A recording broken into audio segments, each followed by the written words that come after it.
series on purpose, and today I'll talk on your purpose is in your promised land. I believe God wants to take you this morning to the next level of your spiritual life. I believe you didn't come to church this morning by accident. God consciously planned and urged you to be here this morning. And you will not regret why you came to church this morning. You see why it was so difficult for you to get up from bed this morning. You feel like, maybe I should just stay home today. You decided to get out of bed and be here this morning. You see why? Because it's important. It's important for you to know that God has a promised land for you. God has a place for you that He wants you to take over, to take charge over that. And He prepared you for that specific place. We just sang this morning, no longer slaves. And what we should understand as followers of Christ, as believers, is the story behind that song. The story behind that song is the deliverance of the children of Israel from Egypt, out of Egypt, when they crossed the Red Sea to get into the promised land.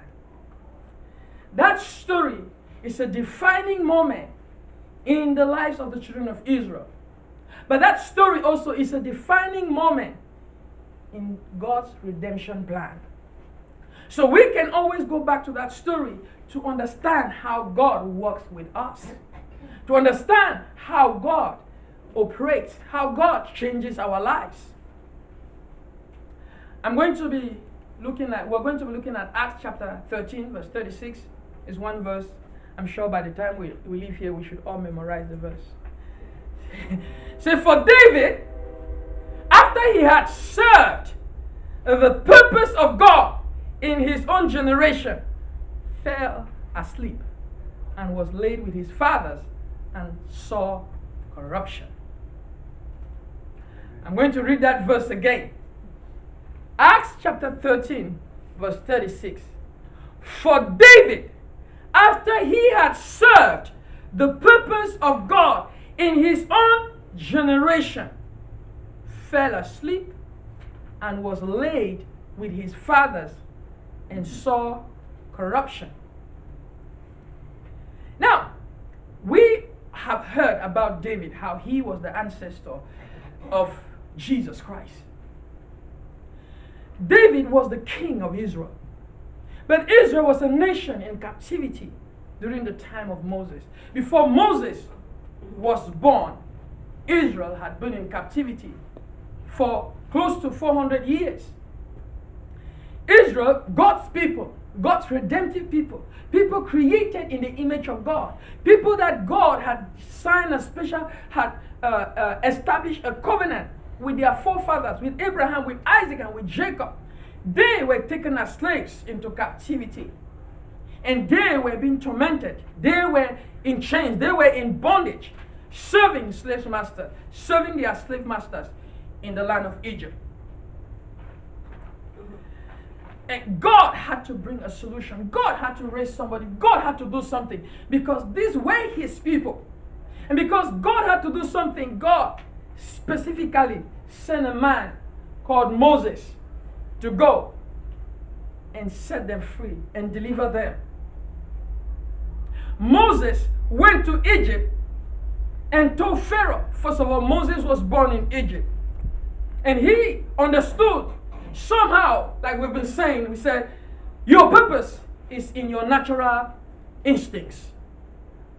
Moses was motivated to begin to deliver the people of Israel. He was determined to set them free. But he didn't talk with God. He didn't consult God. So when he went at first, he killed people. He went on exile, and in exile he encountered God. When he encountered God, God said, Moses, I want you to go to Egypt and deliver my people. Moses said, who am I? In Exodus 3, Moses said, who am I that I would go and deliver the children of Israel from Pharaoh in Egypt. You see, your purpose is going to be bigger than you. We've already talked about that. Moses looked at himself and said, I am insignificant. I am afraid. I am a fugitive. I am nothing compared to Pharaoh in Egypt. So who am I that I will go and deliver the children of Israel? You may be looking at your life this morning and you're looking at the circumstances that are facing you and you feel overwhelmed. You feel drowned. You feel completely surrounded. And you don't know if you are able to make it, if you will be able to make it. That's the feeling Moses had. Moses got up and ran for his life. But his purpose could not leave him alone. He was not living a fulfilled life. He was living a life of mediocre. He was living an average life. And because he was living an average life, God had to come and reveal himself to him and tell Moses exactly why Moses was created. If you look around us, you see all kinds of things. All kinds of challenges, all kinds of pain, all kinds of frustration. If you look around us, you see all kinds of hurt going on. God is not indifferent. Sometimes we say, where is God? Have you ever asked that question? Where is God? Where is God? I bet the children of Israel were asking the same question. Where is God? Where is God? We have been tormented as slaves. We have been beaten every day and night. We've been tasked with work that is above our ability to handle. Where is God? I'm dying in this situation. Where is God? My life has been crushed. Where is God? Where is my God? And you know what? God was in heaven saying, where is Moses? Where is Moses? These people are dying.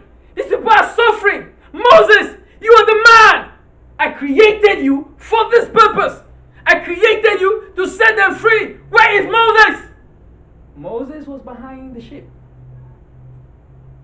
Moses was behind the flock of Jethro, his father-in-law. Talk about a missed purpose. He had buried his life, his destiny, his purpose to take care of the sheep of his father-in-law. His purpose was crying out in Egypt for him. His purpose was in Egypt, yearning. The people that he was destined to set free were in Egypt crying for freedom, crying in hope, waiting on God. God had already released the answer years back. 80 years God had released the answers already. It was designed, prophesied to Abraham that the children of Israel were to be slaves in Egypt for 400 years. They ended up spending 430 years before Moses showed up to set them free. Where was Moses? Moses had not discovered his purpose. Moses was not pursuing his purpose with audacity. Moses was hiding, running away from the same thing that God created him to do, to solve. From the same solution, from the same problem that God created him to provide a solution for. Moses. Where is Moses?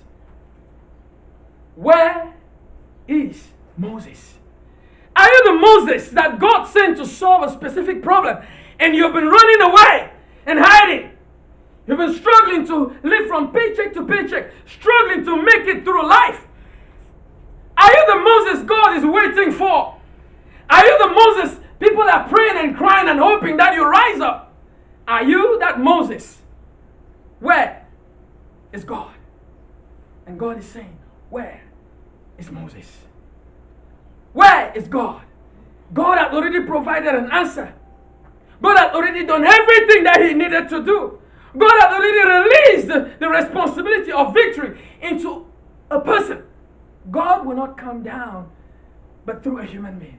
God will not influence our situation here on earth without a human being. God needs you. God wants you to rise up on your feet. God wants you to discover your purpose, to identify your purpose, and to go after it. Because lives are perishing. People are dying. Situations are needing your help, your talent, your gifts, your calling to be able to experience their authentic purpose, their authentic expression that God had put in them. Where is God? Where is Moses? God wants us to realize that every time we hear where is God, it's a question for us to find out, identify, is that addressing to me? Whatever it is. There's somebody gets struck with cancer and they're like, God, I've been faithful serving you. I've been doing everything I want to do. I've been doing everything I know I should do. And God is in heaven. Where is David? Where is my servant? Where is that scientist who is going to come up with a cure for cancer? Where is he? Where is that physician who will come up with a cure for cancer? Where is he? And you remember that we did not have light. And people were using what we call in Africa, trukang. It's like a cam lamp, and you light it with kerosene, and that's what most people in Africa had.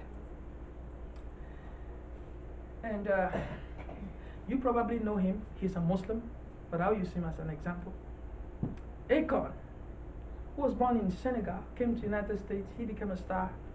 He was having a conference in I think in Ivory Coast, and the lights went off.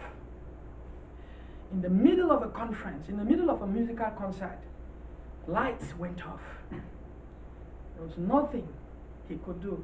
The concert ended right there. So Akon said, I have to do something about this. He decided to provide solar panels. And he has been lighting. I think he's lighted about how many countries now? You can check it online.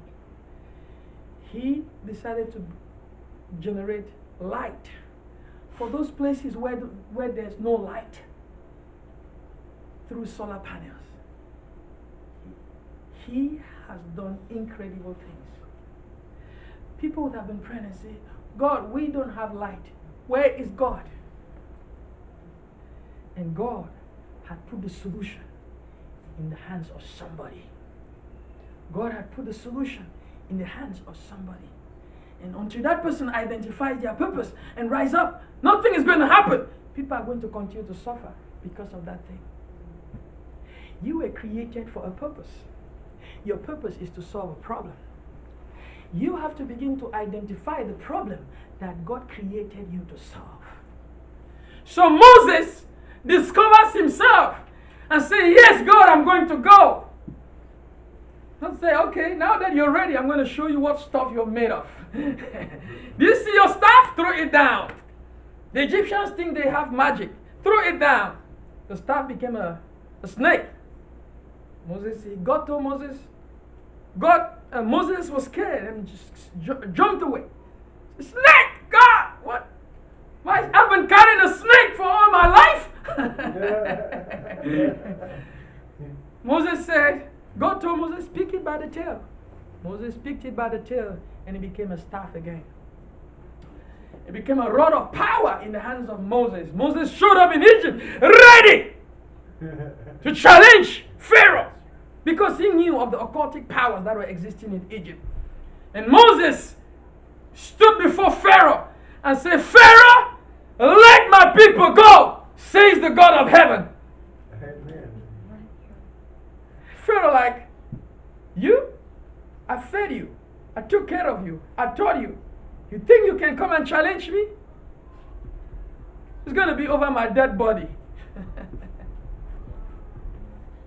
End of long story. Moses was able to deliver the children of Israel by a mighty hand of God. The children of Israel came out of Egypt with a mighty hand of God. Amen. And when they were coming out of Egypt, They didn't walk without obstacles. They had obstacles every single day. Yes, when they came out of Egypt, they had manners. They ate manna for 40 years. Not because God decided for them to eat manna all the rest of their lives, no. It was a temporary situation. It was a transition moment. It was a preparation for them to get to their promised land. I don't know what you're going through right now. I came to encourage you that it's a temporary situation. You might be in a manna situation, in a situation where your life is based on manna. You don't know how tomorrow is going to look like. The manna, they just have to get up in the morning and then they will see manna. But they didn't give up. They continued steadfastly every single day. God fed them for 40 years. They didn't grow sick. They were not sick. God healed them for 40 years. They didn't have any way to change their shoes. Their shoes grew with their feet for 40 years. The God you serve is a mighty God. He can do things that nobody else can do. He can do the impossible. You need to trust Him. I don't know what pain you're going through, what suffering you're facing right now. If you can trust God, it's going to be history. If you can trust God, He will turn things around. If you can trust God, you will see His power. If you can trust God, you will see Him moving on your behalf. Yes. He's the God who is able to do the impossible. He is able to change things that nobody else can change. It doesn't matter what the doctor's report says. If you trust Him, He can turn it around.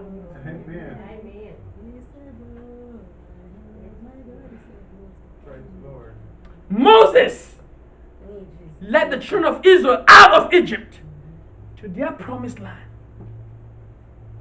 They suffered for 40 years in the wilderness. I call that suffering because that was not where God had planned for them to be. They found themselves in the promised land, in the wilderness. And in the wilderness, they got stuck in the wilderness. Because God will deliver you spiritually, but you need to deliver yourself mentally. God will deliver you from your spiritual bondage, but you are responsible to develop your mind. You are responsible to take the decisions that will change your life forever, that will change your thinking, that will change your mindset. God will deliver you, of course, give you salvation. Salvation is not just salvation for you to go to heaven. It's more than going to heaven. Salvation is with everything that you ever need in this life. Amen. He has given us precious promises. He has given us godliness and great gain. God has given us everything that you will ever need. It's right here in your mind. That's why Paul told the Romans, says, be renewed by the transforming of your mind and do not be conformed to this world. The children of Israel left Egypt. You know why they got stuck in the wilderness? Because they left Egypt, but Egypt never left them. Amen. They left Egypt. Yes, they were physically out of Egypt, but in their mind, Egypt was always living with them every day. They loved the lifestyle in Egypt. They didn't want to face the challenges of the moment. See, challenges are going to come. Pain is going to come. Suffering is going to come. Difficulties is going to come. But when those difficulties come, it's coming to test you and to bring out the very best in you. Yes. If you have problems, that's a good place to be. If you have challenges, that's a good place to be. Because that's to bring out the best in you. I want you to not be like the children of Israel who never got to their promised land. Because when you don't get to your promised land, you've wasted your purpose. The children of Israel, those who did not believe, they died in the wilderness. Those who were afraid to face the giants died in the wilderness. Those who were afraid to go against their enemies died in the wilderness. There are giants that you need to face. We need to face some giants, people. The financial giants you need to face. Emotional giants you need to face. Spiritual giants you need to face. Mental giants you need to face. Emotional giants that have been destroying your very life and your relationships. You need to stand up and face them. If you don't take action, you will remain where you are. I will pray for you, of course. God is going to bring some miracles in your life, of course, but it's not going to be sustainable. For every victory in your life to be sustainable, you need to rise up. You need to be on your feet. You need to let the giant in you wake up. You need to take action. I can pray for you. It's going to sustain you, and I do. It's going to sustain you. It's going to give you some victories. But for you to experience your promised land, it has to be you taking action and saying, I have to take back my life. I have to take back my destiny. I have to take back my future. I have to take back what God created me to do. I have to take it back. Amen.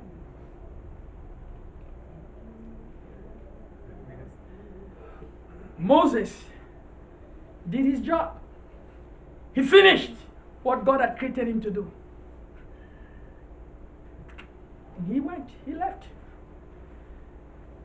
Did he do his assignment? Yes, he did. The children of Israel left Egypt and found themselves in the wilderness. It was Joshua and Caleb who had the responsibility to take the children of Israel into their promised land. So I came to tell you this morning that your purpose is buried in your background and your life experiences. It doesn't matter what you've been through. It doesn't matter what you're going through. It doesn't matter. It is preparing you for your purpose. It's preparing you for you to be able to fulfill your destiny. There are no mistakes with God. There are no accidents with God. There's just incidents of destiny. God wants you to realize that He can take everything in your life and use it for His glory. He can take everything in your life and use it for His glory. Whatever pain it is, whatever hurt you're feeling, don't waste it. Use it for the glory of God. Let God use it. Maybe you've been through a divorce. Don't waste it. Look back in your life. Ask yourself, why, oh God, what can I learn from this situation? What can I learn from this pain? Maybe you've been to prison. Ask yourself, what can I learn from this pain? Whatever it is, ask yourself, what can I learn from this? Don't waste it.